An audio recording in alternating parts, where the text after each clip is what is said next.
Praise the lord, హల్లెలూయా. దేవుని నామానికి స్తోత్రాలు. మీ అందరికీ నా వందనాలు తెలియజేస్తున్నాను.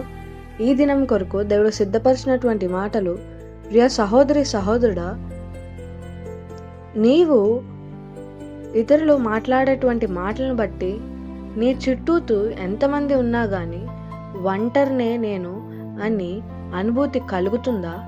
ఎందుకు నేను ఒంటరినైపోయాను, నన్ను ఎవరు ఎందుకు అర్థం చేసుకోవడం లేదు అనుకుంటూ నీ హృదయంలో కృంగిపోతున్నటువంటి స్థితిలో పరిశుద్ధాత్మ దేవుడు ఈ సమయంలో నీతోనే మాట్లాడుతున్నారు. ఒక దావీదు 7 అన్నలు కలిగినటువంటి వ్యక్తిగా ఉన్నాడు. ఒక యోఫ్తా చిన్ననాటి నుండి కలిసి పెరిగినటువంటి కుటుంబం నుండి ఒంటరిగా విడిచిపెట్టినటువంటి పరిస్థితి. ఒక యోసేపు తన సొంత అన్నల చేతనే బానిసగా అమ్మివేయబడినటువంటి పరిస్థితి.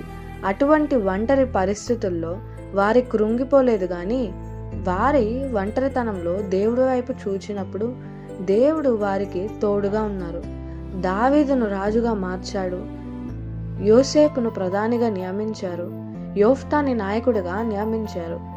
ఈ ఆశీర్వాదాలు అన్నీ వారి జీవితాల్లో ఎప్పుడు పొందుకున్నారు? వారు ఒంటరిగా ఉన్నప్పుడు. ఈ మాటలు దేవుడు నా కొరకే మాట్లాడుతున్నారని నీవు నమ్మినట్లయితే నీవు ఒంటరివి కాదనే విషయం గుర్తుంచుకో. ఒంటరిని చేసింది దేవుడే, ఎందుకంటే ఆయన నీ పక్షంగా ఉండి నీ జీవితంలో కార్యాలు జరిగించాలని నిమిత్తమే, నిన్ను హెచ్చించు నిమిత్తమే. నమ్మిక మాత్రం ఉంచు దేవుని మీద, సమస్తము నీ మేలు కొరకే దేవుడు జరిగించుచున్నాడని గుర్తెరుగు. దేవుని కృప మీకు తోడై ఉండును గాక.